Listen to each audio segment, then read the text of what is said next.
Now, aren't you just thrilled that your taxes will be paying off the student loans of fiscally irresponsible fools who got themselves into enormous debt, often for junk degrees that don't actually help them get a decent job? Like, sir, with all due respect, I mean this so respectfully. You took out over $150,000 worth of loans to basically learn how to cook. And I'm supposed to pretend to be surprised that you can't now afford to pay off these loans? We all deserve to have an education and to follow our dreams. That's the American way. It's a privilege to have an education. That's why we're all privileged to be Americans. My biggest issue with student loan forgiveness is that it's a lack of accountability for people's financially reckless decisions. Because you have these people, they take out these wildly massive loans to get a degree, to put themselves in a career path that they know from the get-go is never going to feasibly be able to pay off this amount of money.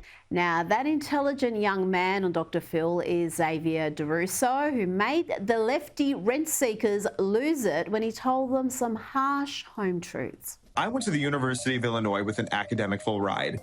My scholarships came from putting my back into my education. So why should I be responsible for paying off someone else's debt? What makes this debt more righteous than the small plumber who took out a loan to buy a new van, or the person who got a mortgage? Or what makes it fair to the person who paid off their debts, to the parent who just wrote the last check for their son or daughter to go to college? No one forced you to get those loans, so don't force me to pay it off.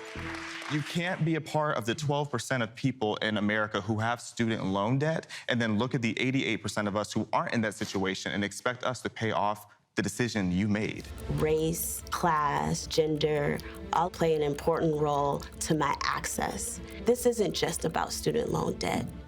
This is about equal access to generational wealth. Equal access to generational wealth? That sounds like communism. No, thank you. That's a poisonous doctrine that has killed millions, tens of millions. By the way, here is some good news. Biden's latest student loan handout could cost as much as $750 billion. Did I say good news? I didn't mean that. I don't know why I said good. I think we could all do with a laugh right now. Here is a young man who decided he was going to join a queer fat club. Problem is, he's not really fat or queer, but, you know, he can identify as a trans fat. This is a queer fat club. I'm queer and fat. Okay, thank you for joining. We're just introducing ourselves at the moment. Okay. Do you want to go ahead and introduce yourself, Joe? Yeah, my name's Joe. I go by he, they, and I identify as 275 pounds. Okay. I feel like Jay's kind of making fun of me, though. I know it's kind of a shock. I know, kind of a new thing. I'm just, Do what? I said I apologize. Oh, no, you're good. Are you comfortable leaving the group at the moment? Why? I'm not understanding why you're joining the group. This is the queer and fat group now. Yeah. Yeah.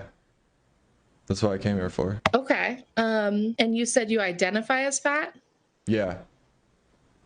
Okay. This is just for fat-bodied people. Yeah, I understand. I identify as a fat-bodied person. I'm not understanding where you're coming from. Are you guys comfortable with me here? I mean, I'm pretty chill on my end. I'm not comfortable, no. Very droll work.